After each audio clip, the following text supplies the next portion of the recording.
تو وہ عورت کہنے لگی اے شخص سنو، تمہارے گھر میں ایک ایسا بچہ پیدا ہونے والا ہے جس کی شہرت مشرق و مغرب میں ہوگی اور جس کے چرچے پوری دنیا میں ہوگی، اور وہ بچہ پوری عرب و عجم میں غالب آ جائے گا۔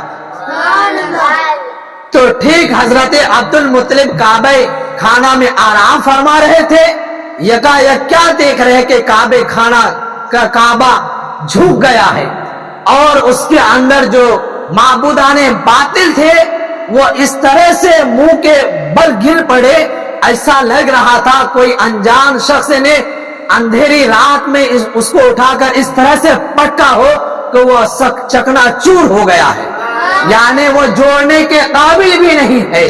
وہ اس طرح سے بیان فرما رہے ہیں۔ ابھی آپ وہاں یہ تمام منظر کو دیکھ ہی رہے تھے کہ اتنے میں حضرت آمنہ نے ایک شخص کو بھیجا کہ جاؤ عبد المطلب کو یعنی ہمارے سسر کو خوشخبری سنا دو کہ تمہارے گھر میں پوتا پیدا ہوا ہے۔ مسلمانوں اس طرح سے بے شمار واقعات ہیں۔ اب میں کچھ ان پہلو پر بات کرنا چاہتا ہوں، اور یہ تمام چیزیں حضرت علامہ امام قسطلانی نے اپنی کتاب المواہب اللدنیہ میں بیان فرمایا ہے، اور علامہ زرقانی نے شرح المواہب اللدنیہ میں بیان فرمایا ہے، علامہ بغوی نے بیان فرمایا ہے، علامہ ابن عساکر نے تاریخ دمشق میں بیان فرمایا ہے، علامہ سیوطی نے خصائص الکبریٰ میں بیان فرمایا ہے، یہاں تک کہ شیخ عبدالحق محدث دہلوی رضی اللہ تعالی عنہ اپنی کتاب مدارج النبوہ میں بھی ان تمام واقعات کو نقل فرمایا ہے۔ اب میں ان باتوں کو بیان کرنے کے لیے جا رہا ہوں۔ آج پوری دنیا میں آقا کریم صلی اللہ تعالی علیہ وسلم کی جشن ولادت منایا جا رہا ہے، پوری دنیا میں، صرف ہندوستان میں نہیں، لیکن پوری دنیا میں جشن منائی جاتی ہے۔ لیکن کچھ لوگ ایسے بھی ہیں کہ اس جشن کے مخالفت کر رہے ہیں۔ ان کا کہنا ہے کہ آقا کریم صلی اللہ تعالی علیہ وسلم 12 ربیع الاول کے دن آپ کی وفات ہوئی، اور آپ کی تاریخ پیدائش 8 ربیع الاول کو ہوئی۔ تو میں ان سے کہنا چاہتا ہوں کہ ٹھیک ہے، آپ 8 ربیع الاول کو آقا کریم صلی اللہ تعالی علیہ وسلم کی ولادت مناؤ، ہم 12 ہی کو منائیں گے، لیکن آقا کریم صلی اللہ تعالی علیہ وسلم کی یوم ولادت پیر یعنی سوموار کے دن ہے، یہ تمام محدثین کے نزدیک ہے۔ اور آقا کریم صلی اللہ تعالی علیہ وسلم کی تاریخ ولادت یہ ہے یوم ولادت، یہ ولادت کا دن سوموار کے دن سب کے نزدیک ہے، پیر کے دن، اور تاریخ ولادت مختلف ہے۔ بعض لوگوں نے بیان فرمایا کہ 1270 یا 71 عیسوی کو، بعض لوگوں نے 70 بھی فرمایا، بعض لوگوں نے 71 بھی فرمایا، 20 اپریل 570 عیسوی یا 571 عیسوی، اور بعض لوگوں نے کہا کہ ٹھیک ہے 8 ربیع الاول کو، تاریخیں مختلف ہو سکتی ہے، لیکن زیادہ لوگوں کا قول یہی ہے کہ آقا کریم صلی اللہ تعالی علیہ وسلم 20 اپریل 571 عیسوی 12 ربیع الاول دوشنبہ کے روز پیدا ہوئے، یعنی پیر کے دن پیدا ہوئے۔ یہ تمام محدثین کا اجماع ہے۔ کچھ چند گنے لوگ ہیں جن کو اگر کہا جائے کہ آٹے میں نمک کے برابر لوگ ہیں جو کہہ رہے ہیں کہ آقا کریم صلی اللہ تعالی علیہ وسلم کی ولادت دوسری تاریخ میں ہے، لیکن پھر بھی کوئی بات نہیں ہے، تو ربیع الاول ہی شریف میں منانی تو چاہیے، لیکن نہیں منا رہے ہیں، اس لیے کہ جب آقا کریم صلی اللہ تعالی علیہ وسلم کی ولادت ہوئی تو شیطان دھاڑے مار کر رو رہا تھا، اور ان کی ذریت نے ان سے پوچھا آقا آپ کیوں رو رہے ہو؟ تو شیطان نے کہا کہ آج کے بعد اب میں لوگوں کو بھڑکا نہیں سکتا ہوں، ورگلا نہیں سکتا ہوں۔ کل تک جو میں لوگوں سے برائی کرواتا تھا، جن کے باپ مر جاتے تھے، تو میں ان کے دل میں یہ وہم ڈال دیتا تھا کہ یہ منحوس ہے، ان کو گھر سے باہر نکال دیا جائے۔ جب عورتوں کی پیریڈز کا وقت آتا تھا ان کو منحوس سمجھا جاتا تھا، اس کو گھر سے باہر نکال دیا جاتا تھا۔ جس کی سوتیلی ماں ہوتی تھی، اللہ اکبر، اس کو بازاروں میں بیچا جاتا تھا۔ اور غلاظت کی علامت تو یہ تھی کہ لوگ اپنے سوتیلی ماں کے ساتھ سویا بھی کرتے تھے۔ اللہ اکبر۔ اب شیطان کہتا ہے کہ میں یہ کام نہیں کر پاؤں گا، اس لیے میں رو رہا ہوں۔ تو اس وقت شیطان رو رہا تھا آقا کریم صلی اللہ تعالی علیہ وسلم کی ولادت کی وجہ سے۔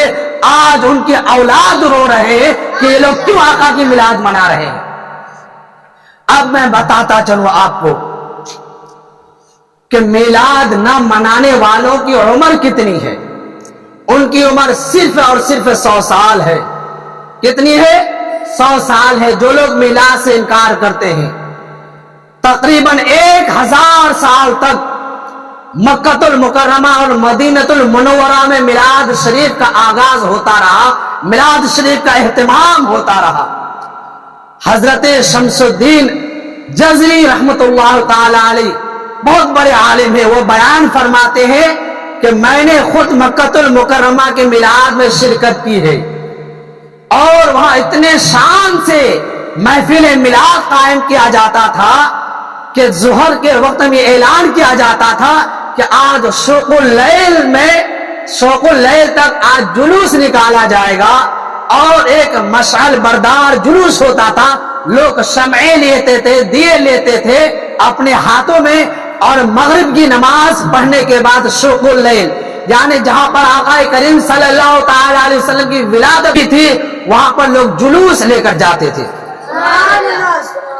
یہ کون فرما رہے ہیں؟ حضرت علامہ شمس الدین الجزری فرما رہے ہیں کہ میں نے خود اس میلاد میں شرکت کی، اور وہاں آقا کریم صلی اللہ تعالی علیہ وسلم جہاں پیدا ہوئے تھے، وہاں جانے کے بعد لوگ درود پڑھتے ہوئے جاتے تھے، اور وہاں جا کر قاضی بیان فرماتے تھے، اور کچھ لوگ نعت و منقبت بھی پڑھا کرتے تھے، قصیدے پڑھا کرتے تھے، اور پھر دعائیں کی جاتی تھی تمام عالم اسلام کے لیے، اور پھر وہاں سے لوگ روانہ ہوتے تھے۔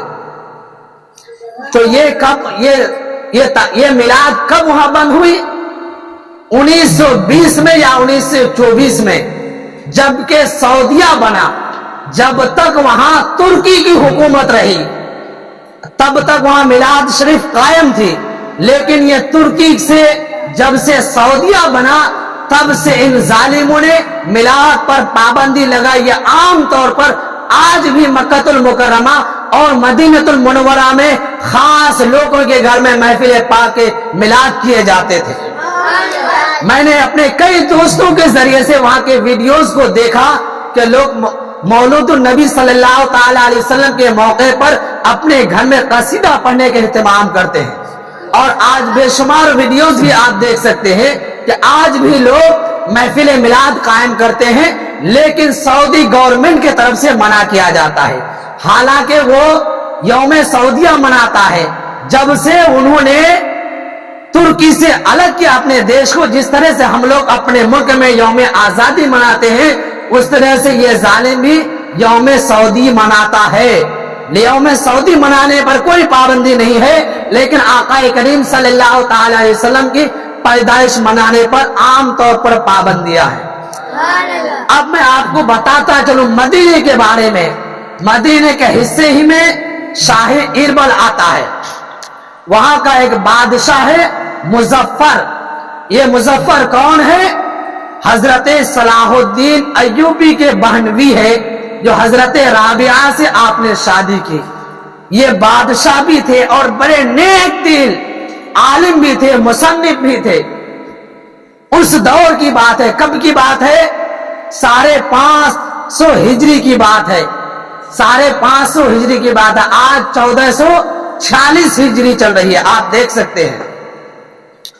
اس وقت کے بارے میں تاریخ میں آتا ہے کہ محفل پاک، محفل میلاد آپ اس طرح سے شان و شوق سے سجایا کرتے تھے۔ سبط ابن جوزی یعنی علامہ ابن جوزی کے پوترے نے آپ کے میلاد میں شرکت کی۔ وہ فرما رہے ہیں اس طرح سے شاہی دسترخوان سجایا گیا کہ اس میں 5000 بکری کے سرے بھون کر رکھے گئے تھے. 5000 بکری اس کے سرے کو بھون کر رکھا گیا تھا، اور 1000 مرغ بھون کر رکھا گیا تھا، اور 1,00,000 مٹی کے برتن میں کھانے اور پکوان سجائے گئے تھے، اور 30,000 شیریں میوہ جات کے دستر لگائے گئے تھے.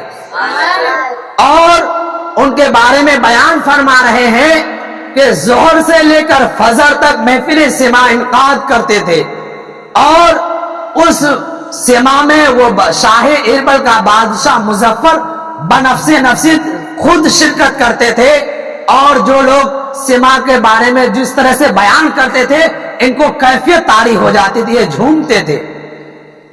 اور یہیں تک محدود نہیں، علماء صلحاء قرآ آتے تھے، قرأت کرتے تھے، قصیدہ پڑھنے والے آتے تھے، وہ قصیدہ پڑھتے تھے، اور جب یہ لوگ جانے کے لیے لگتے تھے تو انہیں خلعت و جوڑا سے نوازا بھی جاتا تھا. اور اس محفل پاک کے بارے میں بتایا جاتا ہے کہ اس دور میں 3 لاکھ دینار خرچ کیے جاتے تھے. 3 لاکھ دینار. آپ اندازہ لگا سکتے ہیں کہ آج سے 600-700 سال پہلے 3 لاکھ دینار خرچ کرتا تھا تو کتنا بڑا وہ محفل میلاد قائم کیا کرتا تھا.